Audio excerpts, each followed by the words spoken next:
Every episode I try to add at least one new player to try out different cards, while I also grind for the chase cards who will lead me to the 99 overall at every single position. And the last 2 days, well, not gonna lie, was the most fun I had in HUD this year. Hello YouTube, we are back with episode 27 of Road to 99 or RTG series in NHL 25. First episode in 2025. I wish you all a happy new year and I really appreciate all your support. In all fairness, I was not really planning to release another episode until Friday's content drop because we already added one player and I don't really have anyone else to add. We all know that this game is full of left-handed forwards, and unfortunately EA is just refusing to give us any decent right-handed wingers. But we still managed to add 2 more players for this episode, and today I want to try them both out. Last addition to the team was 89 overall Steve Yzerman, and I have to say, I was expecting more. I will give him 1 week or maybe 2, and if he will not improve, I will move him to the wing. The more I use him, the more I think he's no better than Barkov. The only benefit so far I can actually find is the free zone ability. We also got our hot savior Axel Sentin Pelika upgraded all the way to the 93, and just before the sets run out, I had to make our Latvian hero Matejko. He managed to get 2 goals in the game against Germany, and now he's at 89. And now I have a great forward with a decent size, and he's also Latvian. I'm also sure he have maximum of 1 or 2 games left to play, but I really don't know the format, so let me know down in the comment sections below how many games did Latvia have left to play, 1 or 2. And then happened something I didn't have in my bingo card. In the New Year's Eve, I needed some collectibles and I went into the store because I really wanted to buy just 1 pack to get 20 collectibles to do a set, and this is what happened. Thanks God we didn't make Joe Sakic as our first MSP, and it looks like we will be trying him out today. EA also released the new content on Tuesday, and of course they forget to release the banners, so we have to go through all the collections to actually find out what the cards are. Last year, the weekly objectives gave us usable cards, or in the worst case scenario, a card we could at least use in the sets later in the year. This year, not only the card is B&D, so there is 0 use for it, and all it does is basically just messing up with your sets, the cards are also awful. I don't think I personally saw worse 86 overall card. They got the PWHL right just to do this. 80 speed, it's not usable even if you just brought the game. Even if it's your favorite player, there is no way anyone will be using this card. I would even call this as a disrespect. When you watch PWHL games, Kathy Tapin actually skating, she is 100% not as slow as they're making her. 80 speed, there is no way she's that slow. If you look at the base cards from the same team, they all have more speed than her, like what the hell EA? And to be honest, at this point I'm just confident that all these cards are like AI generated or something. There is no way someone actually individually sits and put the stats in for these cards. Who would think that 86 overall card with 80 speed is usable? We also were waiting for a new right-handed player, and the only we got was Ovechkin, who looks great, don't take me wrong, but we cannot make him, so the only option for us to get him is to go and buy him.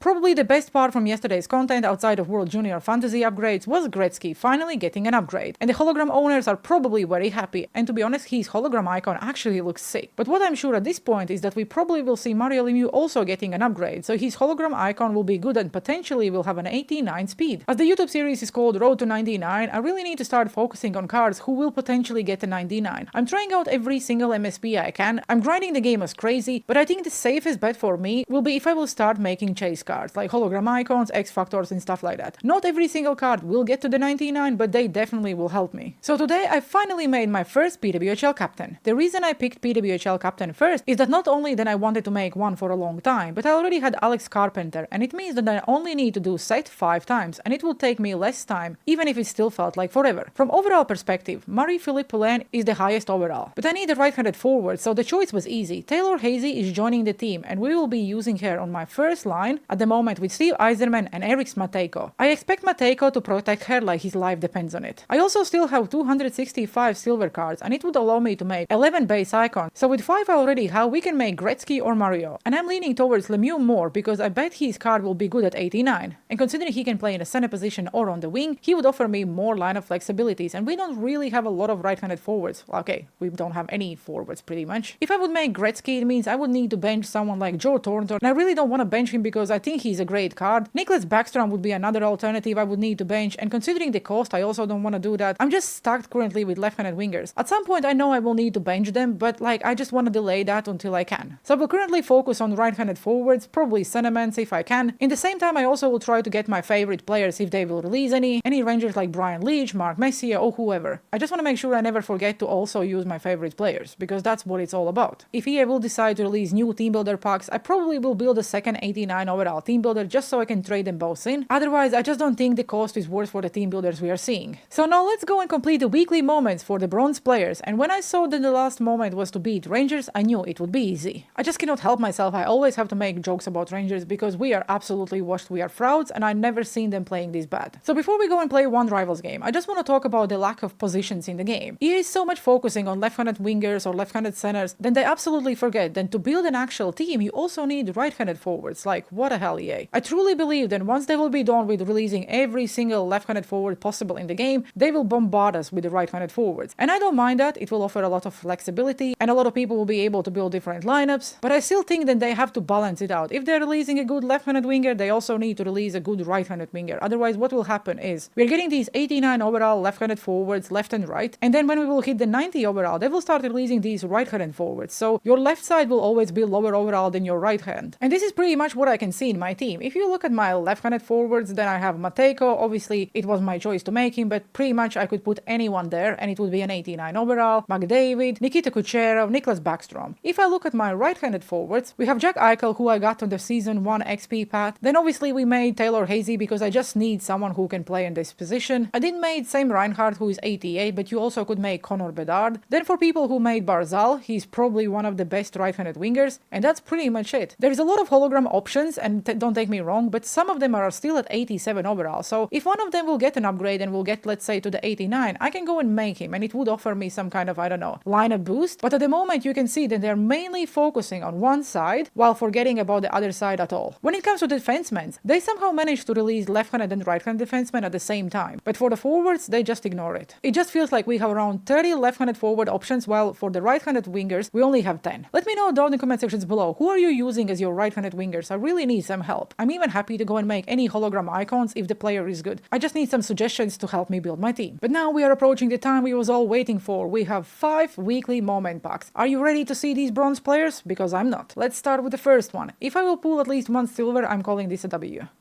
We get 60, 72, and 73. Okay, first pack, we failed. Pack number 2 will give me a silver, because why not?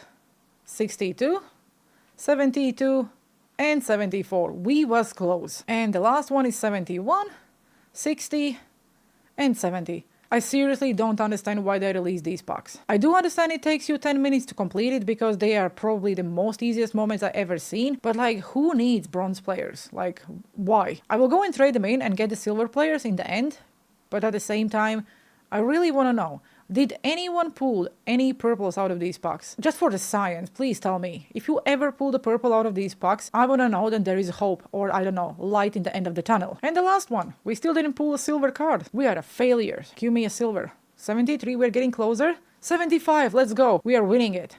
We are winning today's game. I know a lot of people probably will ask why I'm using Matejko on my first line and why the hell I'm using Connor McDavid on my second. Just because Matejko is so big and Taylor Hazy is so small, I just think they would be a perfect pair for the first line. On my second line, we will have Joe Sakic, who will play in a center position. I probably will move him to the wing later in the year, but at the moment we decided that it's time for Barkov to go, and considering we pulled him untradeable, I have to use him. And other than that, we really don't have any changes to the team. But look at this first defensive pair. 93 Axel Sandin Pellick and 90 Victor Hedman. This is probably one of the best defensive pairs you could get for free. And when I'm saying for free, I know Axel Sandin Pellick cost you around 200k coins, but by the time they release the set, and if you decided to make him, that set cost you around 130k. That's probably the cheapest value you can have for a 93 overall card. I know no one really knew that this guy will pop off and start scoring goals left and right, even considering he didn't score one yesterday, but he still have some games left, so I really hope he will score 1 or 2. And other than that, we really don't have any changes. I will wait until week 2, and that's probably when we will upgrade Quinn Hughes. I don't even think I will be able to find the game on the January 1st. Probably everyone is still sleeping. Okay, and we are facing McDavid, Kucherov, and Sanaheim.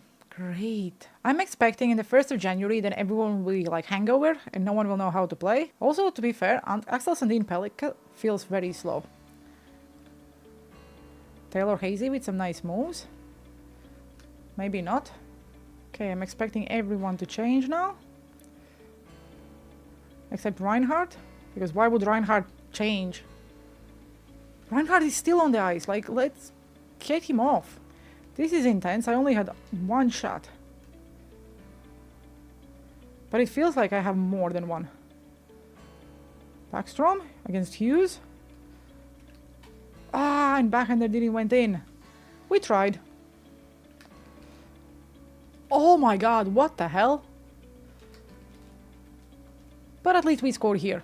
That hit the post, and then another post, and then it was not in the net. It'll be really, really hard to bench Quinn Hughes. Where's the puck? Give me the puck. Because I just feel that his card is so good. At 86 overall, he plays way better than other cards I use at the highest overalls. Okay, Stevie. Can you win me a face-off? You can. I'm very proud of you. And then Hedman gets the puck.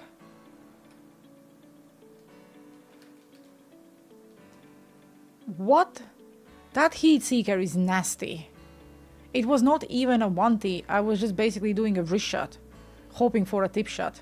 Okay, I do have heat seeker activated on every single player I have it, like Megan Keller, Axel Sandin Pelika, and so far, it's impressive.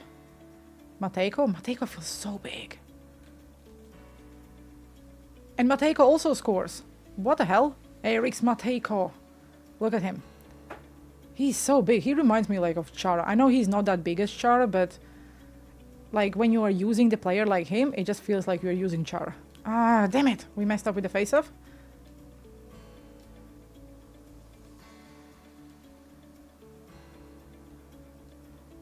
Now we need a goal with Taylor Hazy, I don't know.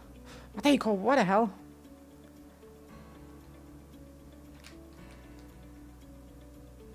What? I was about to pass to Taylor Hazy. Okay, and he's out. Matejko also with another assist. I will take that. And Stevie also with an assist. Unfortunately, Joe Sakic didn't have a single assist, and Taylor Hazy also really didn't did anything. But I think if this pass would go through, I think Taylor Hazy would score a goal. Okay, that will do it for today's episode. Let me know down in the comment sections below. Who do you think is the best Gallery of Greats player? I will do a ranking video tomorrow, but it will not be just the standard look at the stats and talk about how do you think the cards are playing. I will actually try every single card before I rank them. So if you want to watch that video, make sure you like and subscribe, don't miss it, and I hope you enjoyed today's episode. Have a good one and see you on the ice.